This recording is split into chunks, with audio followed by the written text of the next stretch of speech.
This is Kite Cutter TV with another presentation. We gotta talk about this. Okay, guys, a new wave of illegal immigrants is arriving once again at the Texas border. Since October 1st, the Del Rio sector has picked up over 14,000 illegal immigrants. In those 7 weeks, almost half of them are considered other than Mexicans. The government of Panama tells us the U.S. should prepare for the number of Haitians, Cubans, and other illegal aliens from other countries to go up, since they are now starting to see those numbers rise. Honduras and the surrounding areas have been hit hard by hurricanes, so the natural disasters will just make the situation worse, while people will feel like it's in their best interest to head north to the U.S. border. Last time we had this many non-Mexicans heading toward the border was early last year, when the migrant caravans from Central America was at an epidemic proportion. Expect, if Biden does win, that he will try and undo most of President Trump's immigration policies, but it is doubtful that he will be able to take down the new border wall that Trump has built. These so-called migrants have been waiting for the recent election in hopes that Trump would lose so they could make their way to the U.S.-Mexico border in hopes of gaining asylum into the U.S. Check this out. Thousands of miles away, it's a place many call the most dangerous jungle in the world. Border Patrol says it's the place thousands of people are coming from when they cross over the border into Del Rio. Fox San Antonio's Yami Virgin investigates alarming new data.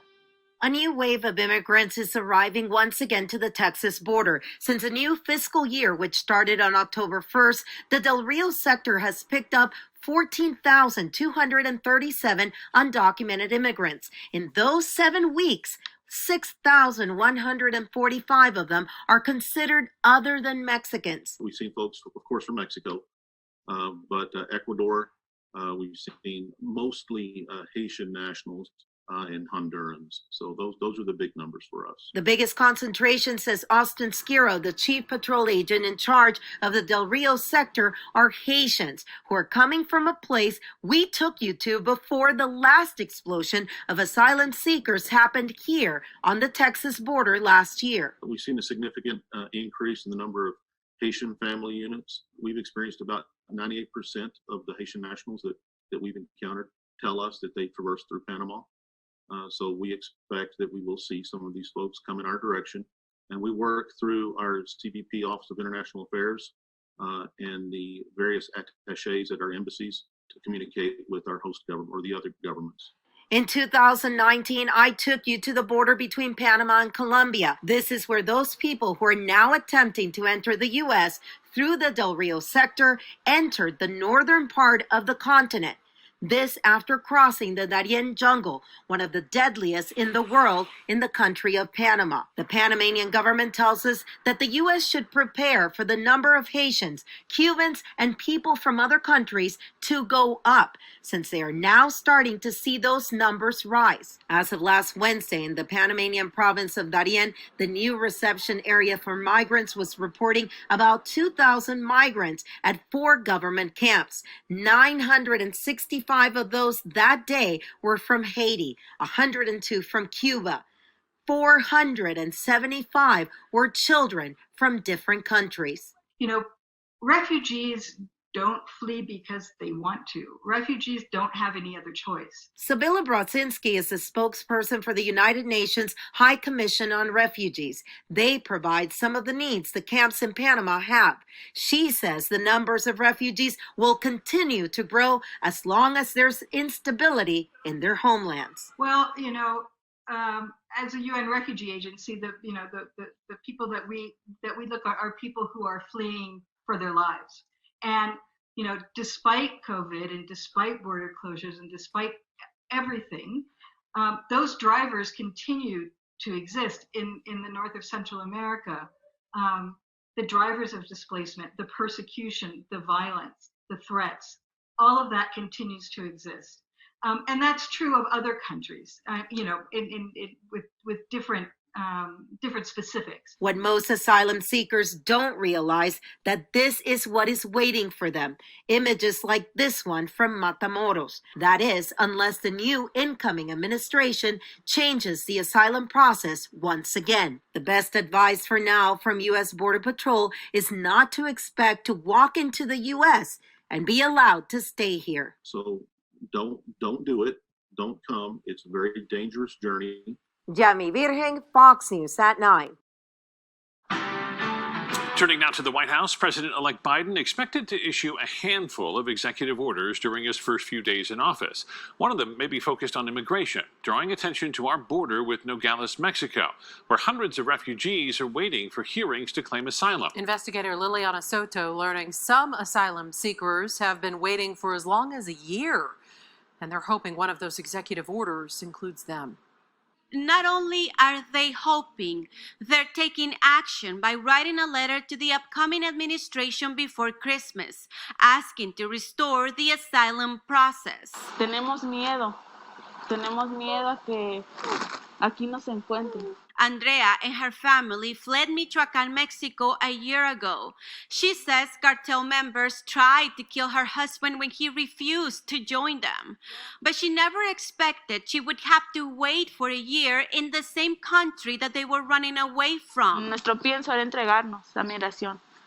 Sentimos que ahí estábamos más seguros que aquí. And just like her, hundreds of migrants have been waiting in Nogales under the Migrant Protection Protocol, also known as the Remain in Mexico policy, where migrants seeking asylum must wait in Mexico for a hearing to make their claim. The whole premise of this program is to not have individuals in the U.S. because the whole thing was that catch and release policy that ended. It was the logic of the Trump administration that individuals would not return to their hearings. A policy that doesn't make sense for immigration lawyer Ezequiel Hernandez. And now it has a crisis of individuals that are waiting for U.S. immigration law outside of the United States, which is, to me, it's problematic to begin with. Meanwhile, Sarah Ritchie with the nonprofit organization Kino Border Initiative says a new administration is their only hope. There's so many other elements of the entire asylum process that's been dismantled. So we hope that, yes, he ends MPP, but that it's also coupled by and followed by other policies as well to make the asylum system not only restored, but more robust. It's unknown what could happen to MPP, but Arturo Del Cueto, president of the National Border Patrol Council, says he knows change is coming. I believe under the new presidency, it will be restored to a different degree. My problem, I think that we see is realistically, you can restore it, but don't restore it to how it was. I think they need to learn the problems that they had in the past and use those problems, try to fix them before you just all of a sudden open it up and restore everything. Some of those problems, he says, lack of staff to assist with asylum claims. They need more asylum officers. They need more of the immigration judges. They need more boots on the ground. Others just hope they can get an opportunity for their case to be heard. Que nosotros como migrantes somos buenas personas, no somos delincuentes. Andrea will be among the migrants reading the letter publicly for the first time at a march to be held at the border fence with Nogales on Wednesday. In Phoenix, I'm Liliana Soto, ABC 15, Arizona. With Joe Biden projected to be the next president, the future of the Trump administration's border wall and further efforts to secure the border are now in question. News 4 Tucson's Cloris Nylander digging deeper into what a new administration could mean for Arizona's southern border. Well, for those in support of President Trump and his border policy, it's certainly something they're worried about. Well, migrant advocacy groups are hoping for an easing of tensions along the border, but they're not holding their breath. But it's the folks that live right in the middle of this national debate that have the most at stake. It's another day in Nogales, Arizona. Another day looking at this barrier laced with razor wire, drawing a line in the sand between its namesake and Mexico. Some would celebrate it as a means of national security. Others would call it needless oppression. Nogales Mayor Arturo Guarino hasn't found a name for it, but he's confident it's here to stay. I really don't think somebody will start tearing it down for any reason. The border and so-called border wall was a cornerstone of President Trump's initial campaign, landing him into the White House. Now Joe Biden is projected to be the next president, promising to tone down the controversial border policies. Mayor Guarino doesn't seem hard-sold on any expectations. He says the Nogales fence, as it stands today, was put up under the Obama administration. But if nothing else, he hopes that President Biden would take down the razor wire put up under the Trump administration. And it looks horrible. It doesn't look right. Gregory Droger has lived in Nogales 35 years. He's a local attorney here. The border is literally outside his office window. I love it here. I love Nogales. I love Santa Cruz County. We think it's one of the certainly safest places to live in Arizona. And he's right. According to the latest data from the FBI, Nogales saw a steady drop in crime from a peak in 2015.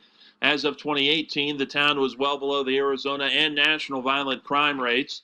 Droger is optimistic, though, for a Biden administration, hoping it brings relief to what he says was 4 years of his community unfairly being described as a war zone. Typically, we see a Black Hawk going overhead, some congressman from Iowa looking down, no doubt, oh my God, oh, how horrible, things being pointed out on the ground. It's all just theater. President-elect Biden has promised that he won't build another foot of border wall. Jessica Bolter with the Migration Policy Institute says President-elect Biden will have to play a careful balancing act, not showing ignorance to border security, while also not reinvesting in the controversial policies of President Trump he spoke out against.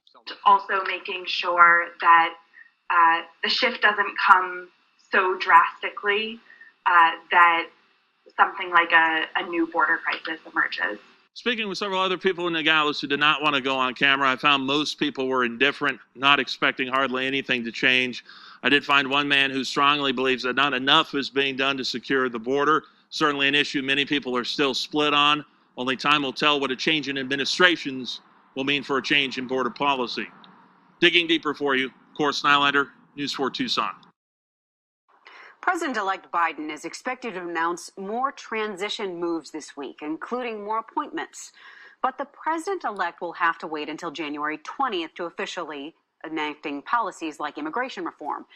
So what will President-elect Biden change with immigration, and what will he struggle to do on his own? Our Joe St. George explains.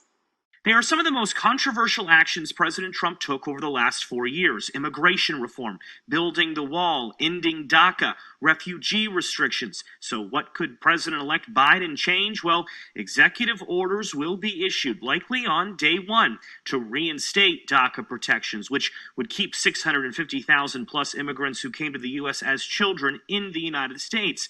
Biden will also stop the prohibition of foreigners entering the U.S. from several Muslim-majority countries. Not to mention, Biden is expected to allow more refugees and will stop directing funds to build more of the border wall. Now, President-elect Joe Biden will be able to change some of President Trump's immigration policies with a stroke of the pen. It'll change right away, but others will take time.